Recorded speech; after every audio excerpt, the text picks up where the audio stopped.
256 రోజు దేవుని యొక్క వాక్యాన్ని చదువుకుందాం. మీకా గ్రంథము 1వ అధ్యాయము.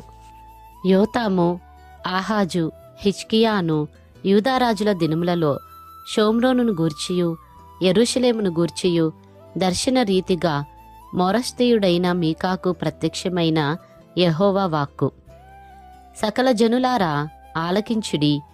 భూమి నీవును నీలోనున్న సమస్తమును చెవియొగ్గి వినుడి.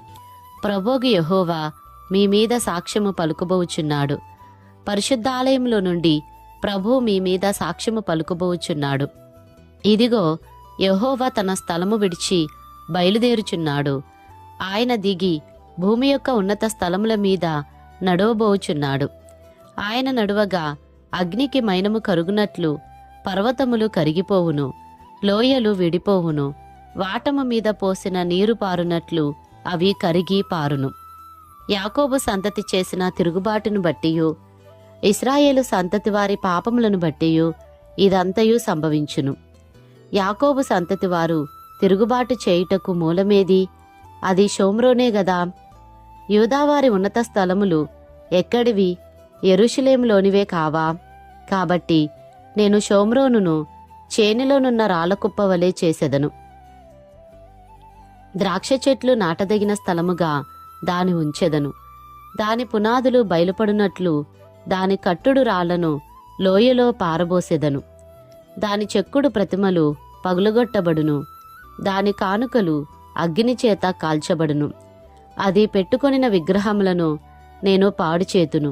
అది వేసే అయి సంపాదించుకొనిన జీతము పెట్టి వాటిని కొనుక్కొనెను గనుక అవి వేసేయగు దాని జీతముగా మరలా ఇయ్యబడును. దీని చూచి నేను కేకలు వేయుచు ప్రలాపించుచున్నాను. ఏమీ లేకుండా దిగంబరినై నక్కలు అరుచున్నట్లు అరుచుచున్నాను. నిప్పుకోడి మూల్గున్నట్లు మూల్గుచున్నాను. దానికి తగిలిన గాయములు మరణకరములు. అవి యూదాకు తగిలియున్నవి. నా జనుల గుమ్మముల వరకు, యెరూషలేము వరకు అవి వచ్చియున్నవి. గాతు పట్టణంలో దీనిని తెలియజెప్పవద్దు. అచ్చట ఎంత మాత్రమును ఏడవవద్దు. బేత్లేయాప్రలో నేను ధూళిలో పడి పొర్లితిని. షాఫీరు నివాసి దిగంబరివై అవమానము నొంది వెళ్ళిపొమ్ము. జైనాను వారు బయలుదేరక నిలిచిరి. ప్రలాపము బేతేజేలులో మొదలుపెట్టి జరుగుచున్నది. మారోతు వారు తాము పోగొట్టుకునిన మేలును బట్టి బాధనొందుచున్నారు. ఏలైనగా యెహోవా యొద్ద నుండి కీడు దిగి యెరూషలేము పట్టణము ద్వారము మట్టుకు వచ్చెను. లాకీషు నివాసులారా, రథములకు యుద్ధపు గుర్రములను కట్టుడి. ఇశ్రాయేలు వారు చేసిన తిరుగుబాటు క్రియలు నీ యందు కనబడినవి. అది సియోను కుమార్తె పాపమునకు ప్రథమ కారణముగా ఉండును. మోరెషెత్కతు విషయములో మీరు విడుదలకై కోలు ఇయ్యవలసి వచ్చును. అగ్జీబు ఇండ్లు ఇశ్రాయేలు రాజును మోసపుచ్చినవై ఉండును.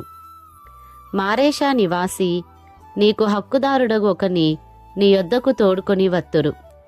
ఇశ్రాయేలులోని ఘనులు అదుల్లామునకు పోవుదురు. సియోను, నీకు ప్రియులగు వారు నీ యొద్ద నుండకుండా పట్టబడి ఉన్నారు. నీ తల బోడి చేసుకొనుము. బోరుచ గద్దవలే నీ బోడితనము కనుపరుచుకొనుము. మీకా గ్రంథము 2వ అధ్యాయము.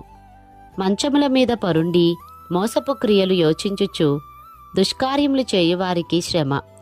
అలాగు చేయుట వారి స్వాధీనంలోనున్నది గనుక వారు ప్రొద్దు పొడవగానే చేయుదురు. వారు భూములు ఆశించి పట్టుకొందురు, ఇండ్లు ఆశించి ఆక్రమించుకొందురు. ఒక మనిషిని, వాని కుటుంబమును, ఇంటివానిని, వాని స్వాస్థ్యమును అన్యాయముగా ఆక్రమింతురు. కాబట్టి యెహోవా సెలవిచ్చినదేమనగా, గొప్ప అపాయకాలము వచ్చుచున్నది. దాని క్రింద నుండి తమ మెడలను తప్పించుకొనలేకుండునంతగాను, గర్వముగా నడువలేకుండునంతగాను ఈ వంశమునకు కీడు చేయనుద్దేశించుచున్నాను. ఆ దినమున జనులు మిమ్మును గురించి బహుగా అంగలార్చుచు సామెత నెత్తుదురు. వారు చెప్పు సామెత ఏదనగా, మనము బొత్తిగా చెడిపోయి ఉన్నామనియు, ఆయన నా జనుల స్వాస్థ్యమును అనిలకిచ్చి ఉన్నాడనియు, మన యొద్ద నుండకుండా ఆయన దానిని తీసివేసనేయనియు మన భూములను తిరుగబడిన వారికి ఆయన విభజించి ఉన్నాడనియు ఇశ్రాయేలీలు అనుకొనుచున్నట్లు జనులు చెప్పుకొందురు.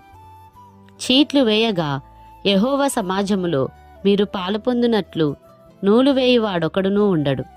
మీరు దీని ప్రవచింపవద్దని వారు ప్రకటన చేయుదురు. ప్రవచింపని ఎడల అవమానము కలుగక మానదు. యాకోబు సంతతి వారని పేరు పెట్టబడిన వారలారా, యెహోవా దీర్ఘశాంతము తగ్గిపోయినా, ఈ క్రియలు ఆయన చేత జరిగేనా? యథార్థముగా ప్రవర్తించువానికి నా మాటలు క్షేమ సాధనములు కావా? ఇప్పుడే గదా నా జనులు శత్రువులైరి, నిర్భయముగా సంచరించు వారిని చూచి వారు కట్టు పంచెలను మాత్రము విడిచి వారి పై వస్త్రములను లాగుకొందురు.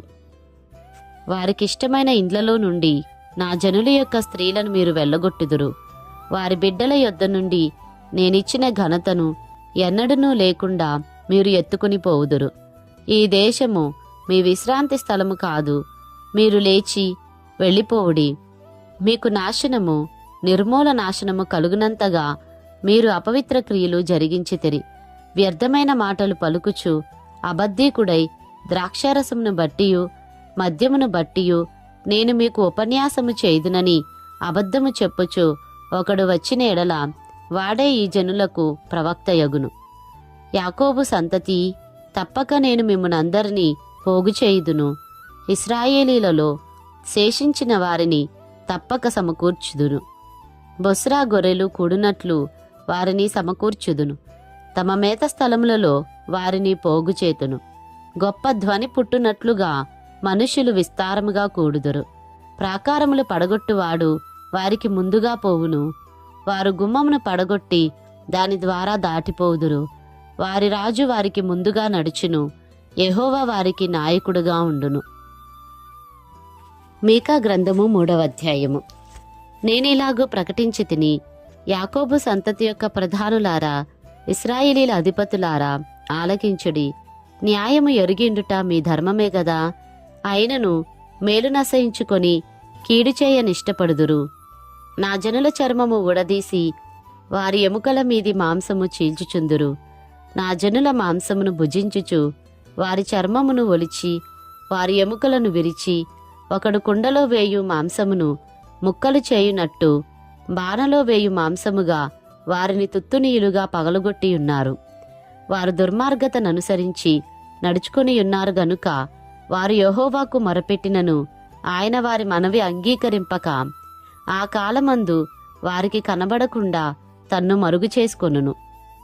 ఆహారము నములుచు సమాధానమని ప్రకటించువారును, ఒకడు తమ నోట ఆహారము పెట్టని ఎడల అతని మీద యుద్ధము ప్రకటించువారునై నా జనులను పొరపెట్టు ప్రవక్తలను గూర్చి యెహోవా సెలవిచ్చినదేమనగా, మీకు దర్శనము కలుగకుండా రాత్రి కమ్మును, సోదె చెప్పకుండా మీకు చీకటి కలుగును.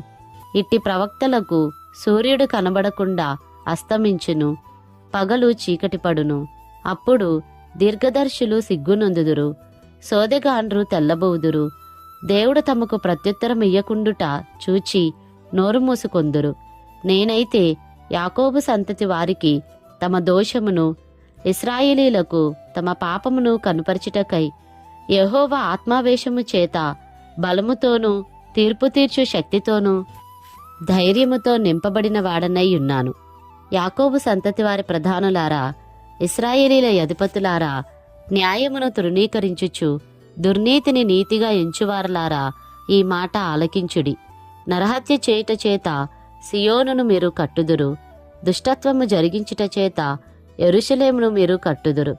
జనుల ప్రధానులు లంచము పుచ్చుకొని తీర్పు తీర్చుదురు.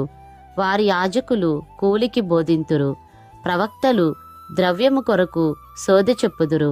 అయినను వారు యెహోవాను ఆధారము చేసుకొని, యెహోవా మన మధ్యనున్నాడు గదా, ఏ కీడును మనకు రానేరదని అనుకొందురు. కాబట్టి చేను దున్నబడునట్లు మిమ్మును బట్టి సియోను దున్నబడును, యెరూషలేము రాళ్లకుప్పలగును. మందిరమున్న పర్వతము అరణ్యములోని ఉన్నత స్థలముల వలె అగును.